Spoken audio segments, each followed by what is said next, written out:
We want to talk about creating a classroom environment with rubrics. And so this is that concept where you want to make your class and your students and so on fully enveloped in the rubric process, to where your students understand what rubrics are for. They look for them for each assignment before even beginning to create what they're going to turn in for that assignment. Your classroom environment goes through the process of how the rubrics are going to be used for each assignment, and students just know that that's just part of the process of submitting anything that they do for a grade or for any kind of review. So let's talk about how to create that environment for your classroom. In a perfect world, you would come into a brand new school year with all of your assignments and rubrics all prepared and scaffolded onto one another.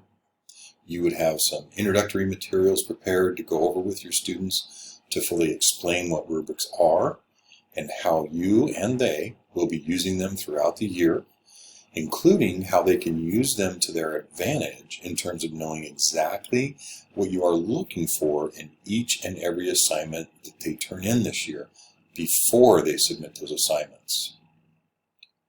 They will have exactly what you're expecting for each assignment and how you will be grading that assignment before they even think about beginning to create what they're going to turn in. You would have a short practice assignment or two or more that would have rubrics attached as examples to go over with them to instruct them on how to review a rubric, create their submission, review the rubric again compared to what they are about to submit, in other words, reviewing their work with the rubric before they actually submit it.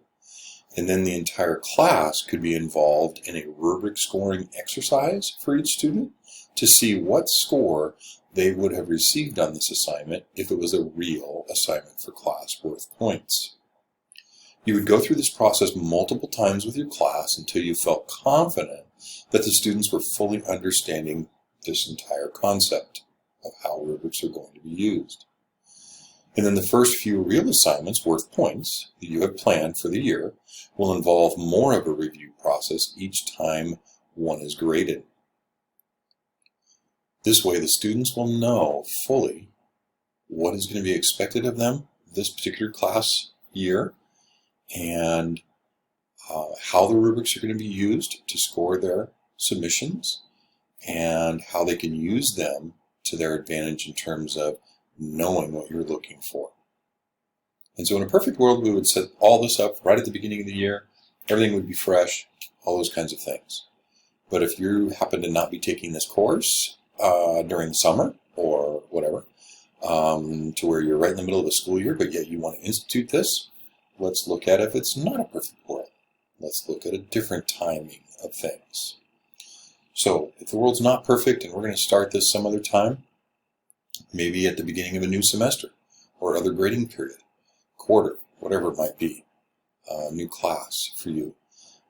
Then if you do that, potentially you could basically do the exact same thing as we just went through for starting it at the beginning of a year. Obviously, if it's the same students and it's just a new semester, the second semester with them or whatever, then you're just going to clarify in that process how things are going to change because you are going to be instituting rubrics, and emphasize to them how much of an advantage it is for them that you are going to be using rubrics from now on. Maybe if it doesn't fit for that kind of timing, maybe when you just introduce the next major project that they're going to work on, or just the next assignment. If you've just decided, I'm going to start rubrics, using rubrics, and you want to start right away, then whatever the next assignment is in your class, you can start building towards that. You'll have to determine how much time you have between now and then in terms of introducing your students to rubrics, how they will be used for scoring, how they can use them to know what you're going to be expecting or grading on for this assignment. Those kinds of things beforehand. You will have to determine that. But then if you want to start the next assignment, then build your rubric now and be absolutely sure to to make that very clear to your students that this is how this next assignment is going to be graded. These are the point values based on these criterion and these performance levels.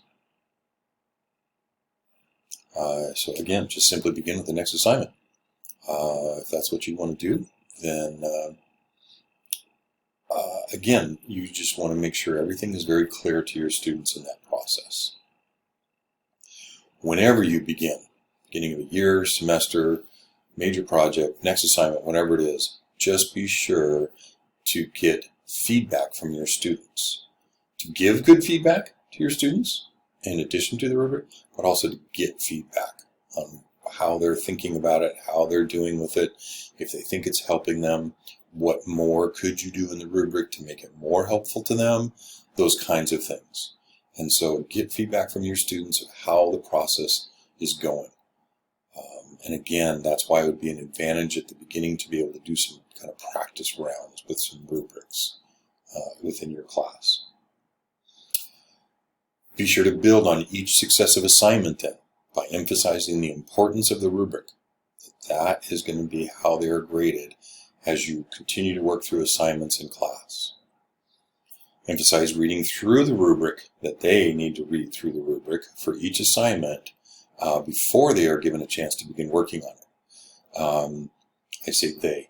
This is kind of a double responsibility thing. So it would be best if you make sure you emphasize in class that you read through the rubric and explain to them exactly how you're going to be grading based on that rubric, what you're going to be looking for based on each performance level within the rubric. But then that they will have access to the rubric either online or you give them a physical copy, however you're going to do that. They have access to that rubric so that they can read it beforehand and as they are working on the assignment to make sure that they're meeting the expectations for each criterion. As you perform any formative assessments on each assignment, so let's say that you have a major presentation at the end of the unit that you're working on, and in working your way up to that, you have maybe a short quiz beforehand just for a check for understanding. Maybe you have partnered your students up to where they're doing just a quick short presentation to each other so that they can determine whether they have some of those steps down for their presentation process. Whatever formative things you're doing along the way to just check to see if they're learning what they need to learn to be able to do all of the criterion and all the skills within the performance levels of this particular rubric.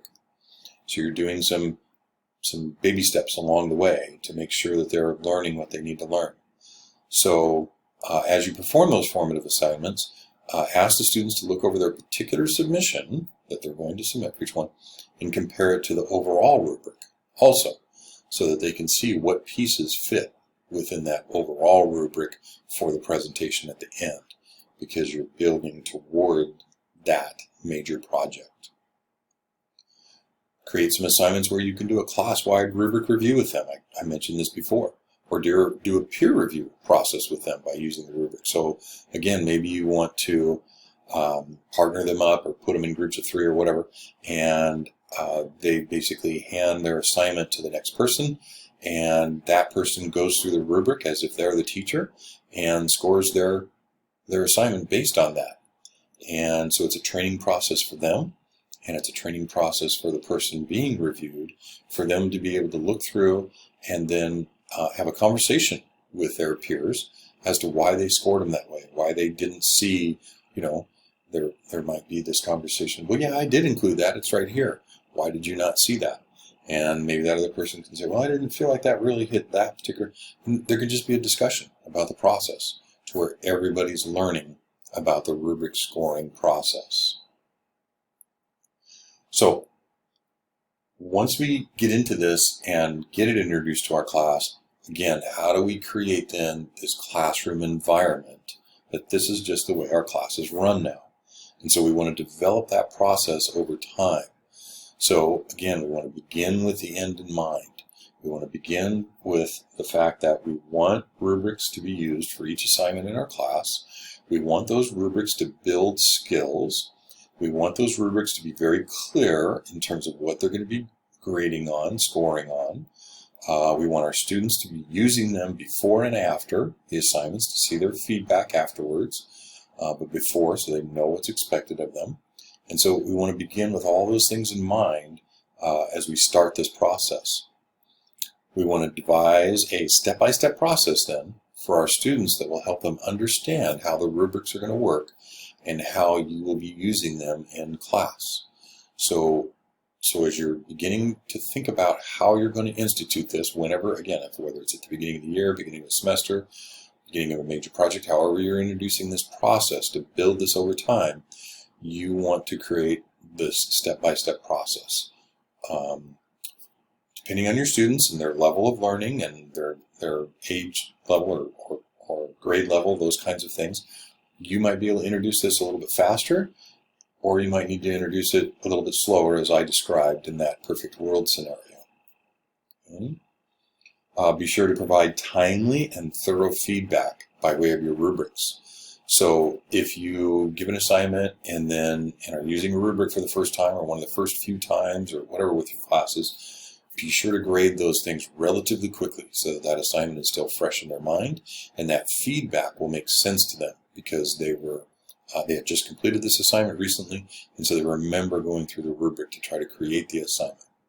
And so that timely and thorough feedback, and that thorough feedback actually helps you also, because if you are providing the same comment to every other student as you're going through and grading, then that means that's something that you need to add to your rubric and revise your rubric in that way. And so that feedback in a timely manner is essential in the process. And it will take time for some of them to fully understand how rubrics can benefit them. It will take some of your students time to figure out how this helps them understand what's expected, gives them feedback better than maybe they've seen from other teachers or other years in school or whatever, gives them better feedback that they actually need to use and read and listen to and so on as they begin to create their next assignment and so on. And so we want these rubrics to show them how they're going to build their specific skills that you are shooting for in terms of the slows for the class or just a particular objective for this particular unit. Okay, so our goal here is to build an environment where rubrics are just the norm, right? That's the norm they just get used to. You give them an assignment and they're looking for the rubric right away, right? And they're used to that process of reading that rubric and seeing what they need to do to complete this assignment.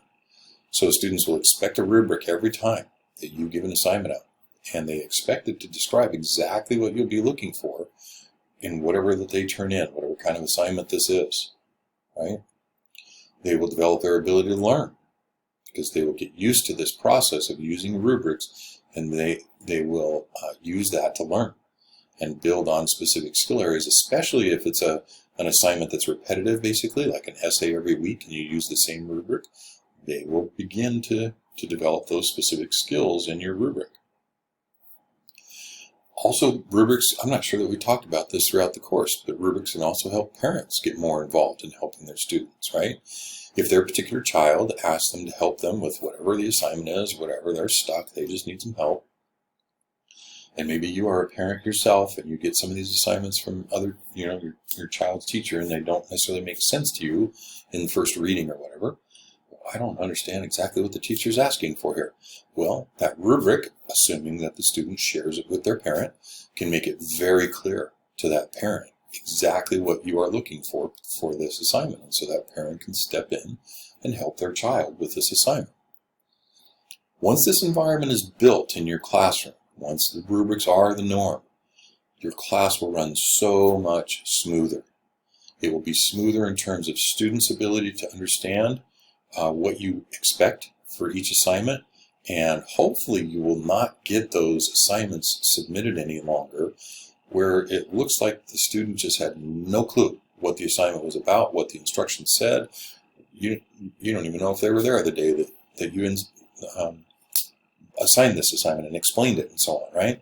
We've all had those kinds of papers turned in or assignments turned in and so on. And so they'll be on that side, but also on the other side, that once you get used to grading things with rubrics and continue to build your rubrics better and better and more specific and so on, that grading will just be so much faster and easier.